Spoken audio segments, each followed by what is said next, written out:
All right, Todd Billin, it's like the more things change, the more they stay the same. When we last saw my man Clyde Edwards-Helaire in the national championship game, and all throughout the season, he was putting on an absolute clinic on how to run the football, especially out of a high-potent passing attack, right?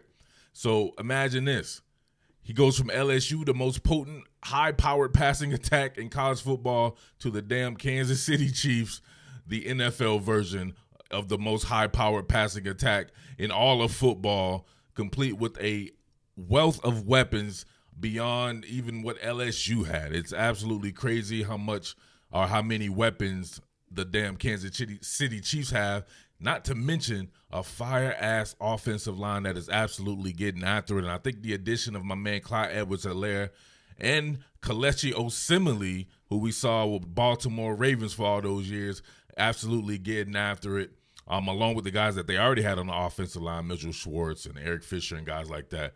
The shit is just unbelievable. It's going to take a Herculean effort on defense to beat those guys, or you're not going to stop those guys, right? To at the very least dampen it, right? But adding in Edwards-Helaire, and I got to mention my man Darrell Williams, another cat from LSU that I don't know if they mentioned that, right? They had a couple of LSU cats rocking in the backfield going against the Houston Texans, and they was absolutely beating the Houston Texans' ass. It looked a lot better on the scoreboard at the end than it really was. It wasn't really close, man. Chiefs too damn potent on offense and had a really good defensive game plan as well. But Clyde Edwards-Helaire absolutely stole the show just like he did all the last year. I said at the beginning of the year, well, I said in the offseason that LSU was going to do what it did, but hey, we don't want to talk about that each and every time we talk about LSU, right? So you guys know that I cover LSU here on the channel, and I just thought that Clyde Edwards-Helaire would be the spark to the national champion. He could just do everything well. I mean, his hands are softer than a toddler's ass. He makes the first man miss virtually every time. He runs with power. He's the type of cat that you do not want to tackle. If you play football, people always talk about these big-ass, tall-ass running backs and stuff like that. Would much rather go with those guys than a little short-ass bowling ball like Clyde Edwards-Helaire, because you have nothing to wrap up or nothing to tackle but knees and quads and all that shit that hurts when you tackle. So not much surface area there, especially when he gets low, drops that pad level, puts the shoulder into it. Every single point of contact that you have to hit hurts straight up, right? Don't let it be in the fourth quarter too. Power back that has a lot of finesse to his game. He can make you miss. Dare I say, I don't know if I want to say it, man. I don't know. I shouldn't say it. You know what I mean? It's one game or whatever like that. He could very well suck the rest of his career. But after this one game, seeing him do what he did in college right to the NFL, it looked like the NFL could be as easy for him like it was in college. It does, because of the spacing and because of the team that he's on.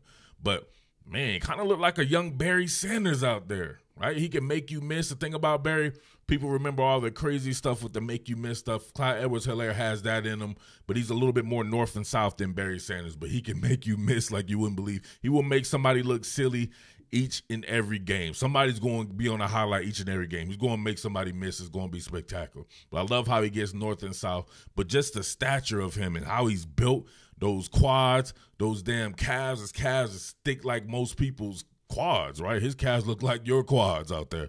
And he's just out there absolutely doing his thing. Can catch out of the backfield.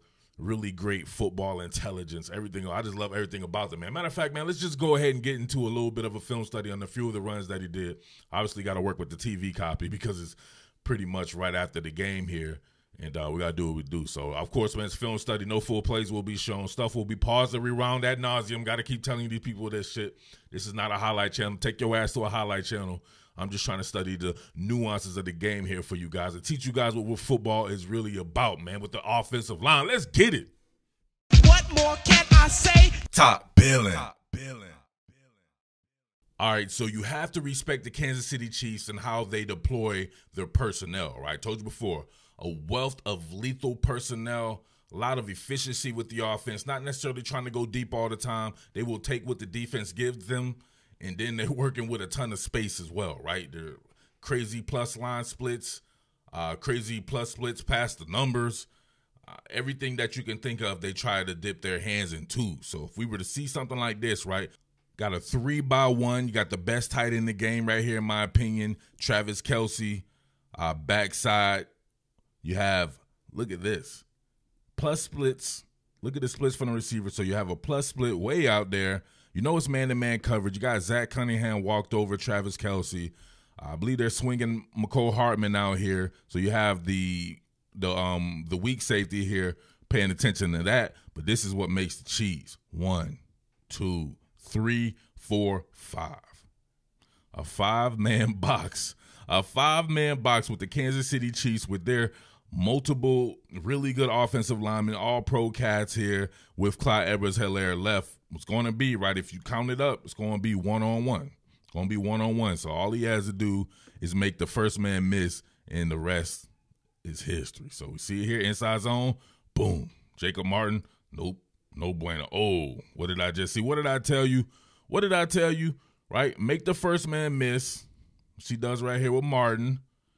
And then he's going to make somebody look silly each and every time. Each and every single game, he's going to get somebody at least once. Check this out right here. Hit him with the Allen Iverson crossover, like when Allen Iverson hit Michael Jordan. Boom. Did him, look, he did just like Mike too. Look, separated the man's soul from his ankles. How your ankles ain't got no soles in them anymore? Soulless in Seattle with your ankles. Come on, man. The hell's going on right here? And the rest is academic, right?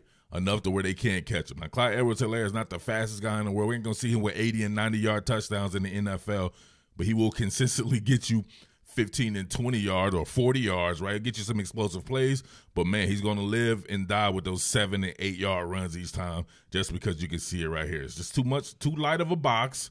You got a hat on a hat. Look, solo, Schwartz, solo, boom, Wiley. Nasty. Come on, man. What are they doing here? Everybody's soloed up. I love it. Austin Ryder getting it in. Now make a man miss. What do you have to hit here? What did I tell you? The surface area. You have shoulder pads, elbows, knees, quads. Them shits hurt. I'm here to tell you, right? Don't listen to these nerds on the internet, never played the liquor ball. This shit hurts. So everybody always talking, oh, he should have did this. Bro, it hurts, and it's a tough thing to do. It's not easy at all. So there we go. Boom. Make that guy miss. Allen Iverson breaking Michael Jordan's ankles. And you know what it is right there. I love it. Absolutely love it. All right. If we can see right here, this time, a little bit more conventional. So 12 personnel is going to bring more people in the box. So this time, let's see, working 1, 2, 3, 4, 5, 6, a 7-man box. Justin Reed, the strong safety here, kind of creeping down. To me, this just provides more opportunity for an explosive play. So however you work it, it's however your thought process is here. So I see Austin Ryder uncovered. They're working out of the stretch here. So you're going to have zone flow action this way. You know the rest, right? Everybody's zone. Everybody's flowing. Travis Kelce on the backside. Got to work it off there. But if you see here, right, you can already see the target. This is going to be your man right here because Austin Ryder here is uncovered. So you start working there, get back towards him. There it goes. So we see right here, boom, there you go. There you go. He's done this at LSU a million times, right? They ran the same schemes. Everybody gets after it. Sammy Watkins over here getting after it, right? I got Kaiser Sose over here getting after it. Even Travis Kelce doing his 1-2 thing backside right here, doing just enough, but it's a hat on a hat. And then, like, what do you do from there? Really much nothing you can do right there if you're a Texas defender because he's going to navigate this one right here. Somebody has to uncover. Eventually somebody does. I think McCole Hartman's guy gets loose there, but it's enough for the first down. So inside, outside, all from zone, right? Inside, outside zone, quick zone. They do all the zone stuff, wide stretches, everything. All right, so check this one out right here. This is one of my favorite runs. I like the let's check the count right quick. 1, 2, 3, 4, 5, 6. 6-man box, but look at the short area quickness. Look at that. A breach, make one man miss, boom, boom, boom. Look at that. How many men did he make miss there? Look, there's a complete breach right by the shade. The shade breaches real quick. Austin Ryder rides his ass to the concession stand, though, completely runs him out of the place. A quick hit in the inside zone. Quick hit in the inside zone. Look at this, almost like a – look at this. So they tried to stun on the line here.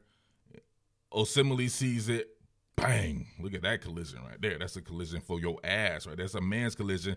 Spine tingler right there. So tingle his spine a little bit right there. But look, not much room to navigate here. This is what being 5'2", 250 pounds. Listen, I hate when people do this shit. Don't say this shit no more. If you ever watch this shit and you guys up here Googling Clyde Edwards-Helaire, you people working, don't say he's not a big guy. He's a big guy. He's not tall. It's a big difference. He's a big dude. He almost weighs 210 pounds. There are some of these 6'3" receivers that you guys would call big. They're 6'3", 210, and you be like, oh man, he's huge. This dude is 5'2" and he's 210 pounds. He is huge. You got to think about that, man. 10 pounds for every inch of height. So subtract all that, and he still weighs nearly 210 pounds. But look at his short area quickness here. Look at the agility to be able to break. So look, boom, makes one man miss. Of course, we know he's going to do that. Can he make someone else miss? Oh, one more? Sorry, homie. Zach Cunningham? No bueno. Of course, I feel like Justin Reed again. Justin Reed was on every one of these plays missing. He missed like 12 tackles last night. Look at that. Oh, he's a great player, too. I love Justin Reed, but look at that, man. You can't tackle this dude. You cannot tackle this dude. That's 3 tackles broken before the cavalry gets there and gets him down. Whitney Merciless had to come way. Come on, man. All right, here we go. Last one right here. Now, same deal right here. Just going to be outside zone, and they're working it just like before. It looks just like a repeat of the other one right there.